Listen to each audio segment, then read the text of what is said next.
Hi there. Welcome back to another episode of the Energize Your Online Business podcast. Hey there, Kate. Hello, hello.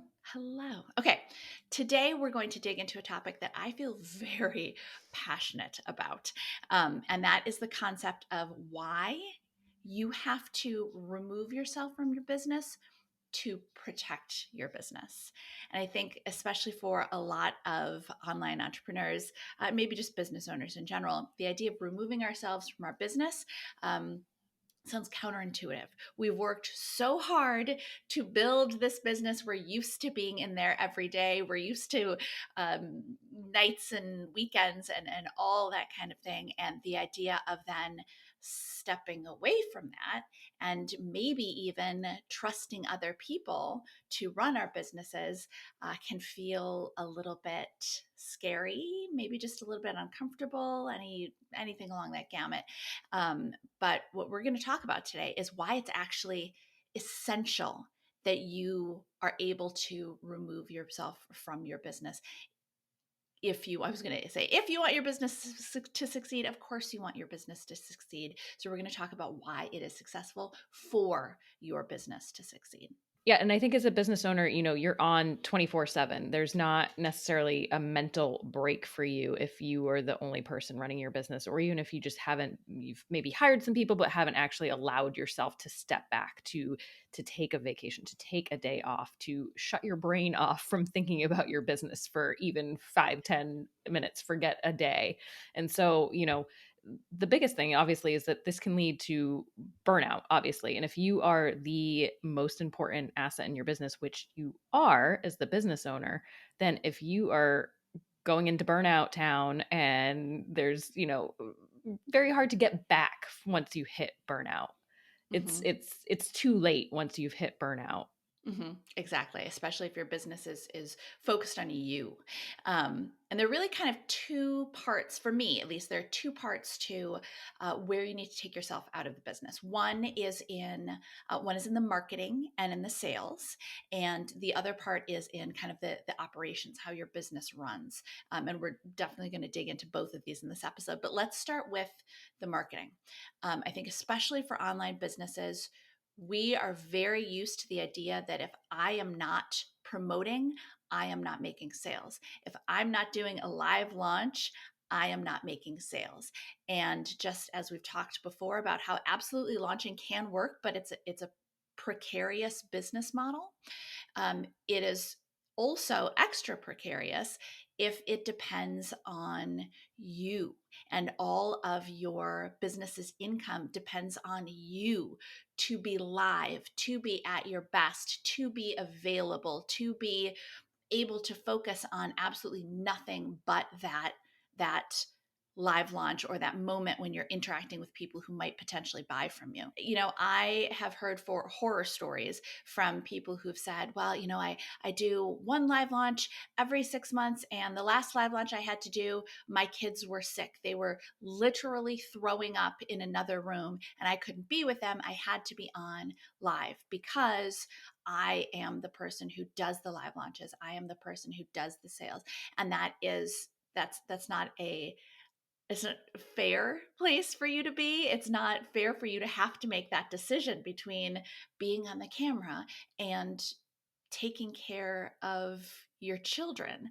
On top of the fact that when all sales rely on you and rely on you showing up and you being there and you being live, it's an incredible amount of stress. And especially as you bring more people onto the team, uh, it becomes even more stressful as business owners who have brought contractors, employees on. That's wonderful. They support us, and thank goodness for them. But with every new person you bring onto the team, there is that extra level of pressure because you have to make these sales, because you have to pay these people's either salaries or their hourly rates, whatever. You have to pay them for the work that you do, which can add that extra level of stress.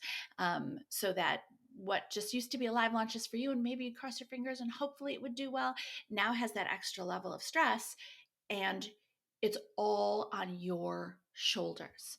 And Mhm. that is a really stressful place to be, and it's also a really unnecessary place to be. If you could choose between being in charge of live launching and or being the sole person in charge of making sales, whether it's live launching or not, being the sole person in charge of that, or being a part of that, or your sales being made automatically, you contributing to that. Which one makes more sense, right? Doesn't it just sound better to either have your sales being made automatically, and or you contributing to that, but not being the only person who is responsible for all of the revenue in your business? Well, and I think it's one of those things too, where obviously the answer is, I would think anyone listening to this would say, of course, Nikki, like that's what sounds better. But how is that possible? How is that even feasible? But the reality is that, yes, you're going to push yourself the hardest and you're going to be the one running maybe the hardest in your business day after day. That's not going to change. But the sustainability of that for your business is not, the reality is it's not sustainable. You could do it for a year, maybe 2 years, but beyond that, as time goes on, if you're not protecting yourself and you're not giving yourself the space to step away and you're always in your business, there's no way for you to, not even just as a human being, sustain that, but for your business to then be able to grow, because you're always in it. You're always launching. You're always looking at the next launch. You're then spending a week recovering from that live launch and trying to get your energy back, but then you go back at it, or you feel that guilt of, well, now I've done a live launch and I took, I didn't get as much done as I wanted to the week after that live launch because I was still recovering from that live launch. And then you're just living with that feeling of always looking at the next thing and the next thing and what's on my immediate to-do list, versus being able to look at the long-term picture of your business and kind of step outside that and say, okay, where do I want to take my business? And do I even have the ability to do that? And the answer is probably no, because you are so stuck in the weeds of your business and so essential to the day-to-day tasks that you don't have the time, space, energy, mental capacity to look beyond those day-to-day what needs to get done. Absolutely. It's the difference between working in our businesses and working on our businesses. And when we are solely responsible for the revenue in our businesses, it's really hard to find that time to step back and work on and think strategy and look at your business from a higher picture and think it from a higher level, bigger picture, higher level, and decide where you want to head next. When, to your point, Kate, when you're spending all day looking down, trying to make these numbers work. And that's true whether you have a $100,000 business, that's true whether you have $1 million business. If you are the person who's solely responsible for all of the revenue, if it's all on your shoulders, that is a precarious place to be. It's a precarious place for any business. I don't care what kind of business it is. If you are the only person who can make sales happen, and it requires you to be live and available, you are it's risky, and you're also just limiting what your business is capable of, because you're only one person. There are only so many times that you can go live and still have something be compelling and still have something feel urgent. It's and it's also limiting you as a business owner in terms of how big you can grow your business, and how much care you can give to the people who've then paid you, when you're spending all of your time, or a vast majority of your time, or even a lot of your time, giving energy and focus to people who have not yet paid you. There's only so much time left to give to the people who have paid you, to coach them, and for them to get the amazing results that they've paid you to get. So Mhm. having that rest on your shoulders is too much, and it's a recipe. It might take a while to bake, but it will get there eventually. It's a recipe for burnout, if not a recipe for disaster. It's a difference between being proactive in your business and being able to, again, serve the people that have paid you, and looking at other ways that you can expand your offerings to help that group of people, versus, being reactive and saying, okay, I did this live launch and here were the results and those weren't the results I wanted. So now I have to react to what just happened, and be playing catch up every single day to figure out, okay, this happened. Now I'm going to react to it. You're constantly in that place of being stuck, of not being able to get outside of that reactive mode. Absolutely. Absolutely. So the first part of this is, as you are growing your business, as you are thinking about taking yourself to that next level, you need to figure out how to get yourself out of that live launching, out of relying on just you for that live launching, and then also making sure that you are not the only person who can affect how that revenue comes in. That has to be spread out. And maybe that's spread out among team members, or maybe it's just even spread out among software. You know what I mean? Maybe you can make sales through a video. Maybe you make sales as well through emails. Maybe you make sales through direct messages. Just having more opportunities for sales to be made versus you having to be looking at someone live, which also gives you opportunities then to go in and tweak changes and improve things as you go. So the second part of this then is the operations. And I think it's interesting. We've been kind of digging into where people fall on the spectrum. And I've seen a lot of business owners who are like, oh, I don't like that part of it. I'm happy to give it up. And then also a lot of business owners, who want to hang on to all of the all of the big tasks in their companies, every single one of them. Don't get me wrong. I absolutely was once upon a time the person who said, I will give up Facebook ads when you pry them out of my cold, dead hands. Then, of course, I did some thinking about how it was actually limiting the business for me to spend so much time on something that somebody else could do just as well, if not better. And that's something that I think that business owners need to be especially cognizant of. You know, we tend to think, well, nobody's going to do this as well as I do, so I have to do it. Nobody's going to understand as much as I do, and so I have to do it. Nobody's going to care as much as I do, and so I have to do it. And the simple fact is that's not necessarily the case. Hmm.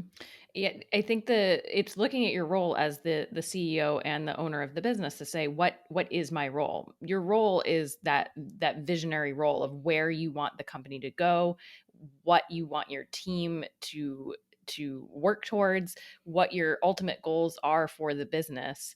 And I think a lot of that can be discounted that I'm not really doing anything because there's no when you're instituting a vision, there's not necessarily a task associated with that immediately. Like, I'm going to check this off my to-do list. Your tasks become bigger and a little bit more nebulous. And so you're not crossing out items on your to-do list every single day and feeling like, oh, I can show what I did for that. And here's what I did. And it becomes switching that mindset from a producer within your business to being that bigger role that's setting the standard for the rest of your team and communicating in a way that they can follow your vision and execute on your vision. And so it becomes, how do you most effectively communicate that to them? And that's a big task. That's not something to be discounted, but it's not something you're necessarily going to put at the top of your to-do list to say, yep, I communicated the vision of my company to someone today. It's what does that even mean, and what does that translate to you, and what do you need out of someone to be able to do what it is to get where you want to go? Absolutely. I think that, you know, we tend to think, well, nobody's going to do it as well as I do, so I have to be the person to do it. And I think we think that because a lot of us have kind of low level PTSD from working at companies where we've seen people slack off. Or even in, in high school, we do group projects and some people would work really hard, Mhm. probably us, and other people would just kind of phone it in. And we're afraid of getting those people on our team. But the good news is that you don't have to have those people on your team. Or if you get them on, you get rid of them. You are the one who's in charge of who's on your team, and you have the ability to hire A players. If you have people on your team who are excellent, who understand the task, who understand the importance of the task, who care about the task, who care about the company, who care about just doing good work in general, then it's going to be so much easier to give tasks to them. Like I said, the pry it out of my cold dead hands. Yeah, absolutely. Until I found a meta ads agency, a Facebook and Instagram ads agency that I loved, and they do fantastic work for us. And I know that I can rely on them and I can reach out when I have a question, but I also know that they're going to report back to me regularly and let me know. And that can be the same thing on your team. Imagine all of these tasks of, well, I have to do this and I have to do this. Okay, but imagine that there was someone who's just as competent as you are, maybe even more competent in some areas. Imagine if you could give it to them and they'd come back to you with questions, but otherwise you could trust that they would do it well. Wouldn't that be better than doing it all yourself? Mhm.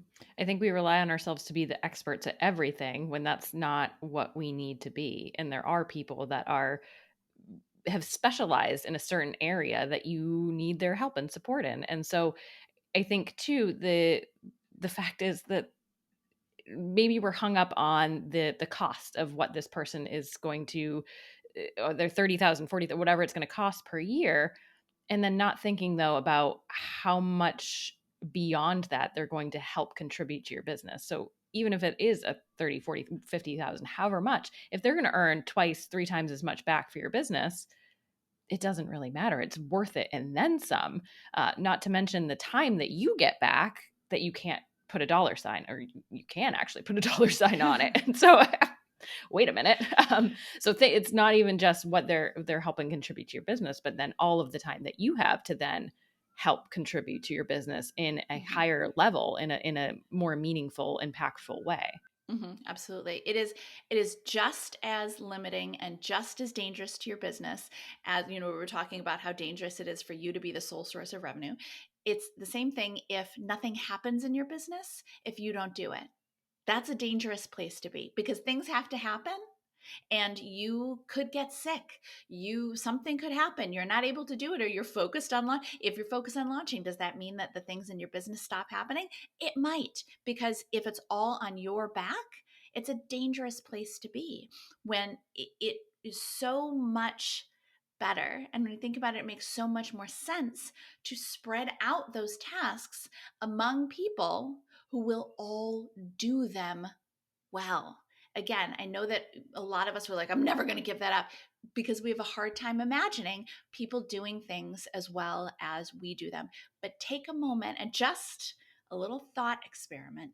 Imagine that it's possible to find someone who would do these things just as well as you do them, if not better. One of the things that really helped my business grow, helped our business grow, is to bring on those A players and let them do the work that they do best. There's an onboarding process, and we all make sure that we're very clear about expectations, but I'm not going to stand in the way when someone starts working on a project. That's what I hired them to do. I brought them on to use their expertise. And I can tell you that as a business owner, one of the most wonderful things is when you are talking with your team members and they're talking about a project that they've started, maybe something they've even completed, that you didn't even have to know about, because they knew there was no downside, so they didn't have to tell you about it. There was absolutely nothing that could go wrong. So they just saw a need for something and they executed. And obviously, Kate, I'm talking about projects that you have been a part of. You know that you're fantastic at this.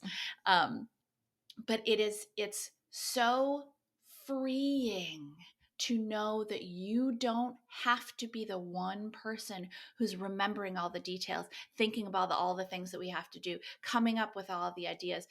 It doesn't have to weigh on you solely for your business to run.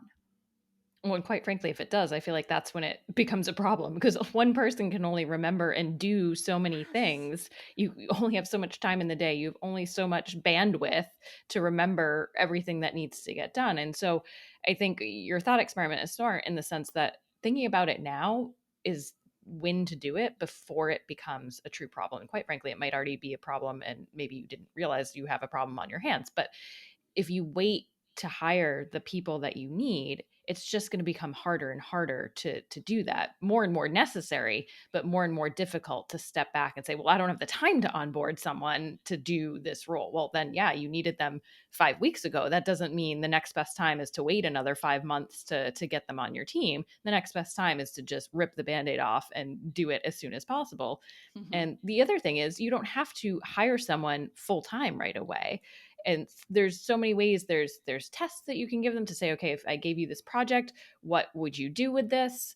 Um, you can contract to hire. There's ways to feel out if the relationship's going to be a good relationship and a good fit for both you and the person you're hiring in a way that's less, I'd say, intimidating to give up that control. It's not, fully just handing over the reins to someone and letting them run with it. It's okay. Let's make sure that this works for both of us before, everyone goes full speed and can do what it is that they were hired to do. Yeah, absolutely. I mean, as business owners, we didn't start a business to give ourselves a job, right? To have ourselves sitting at a desk 8, 10, 12, 14, 16, you know how this goes.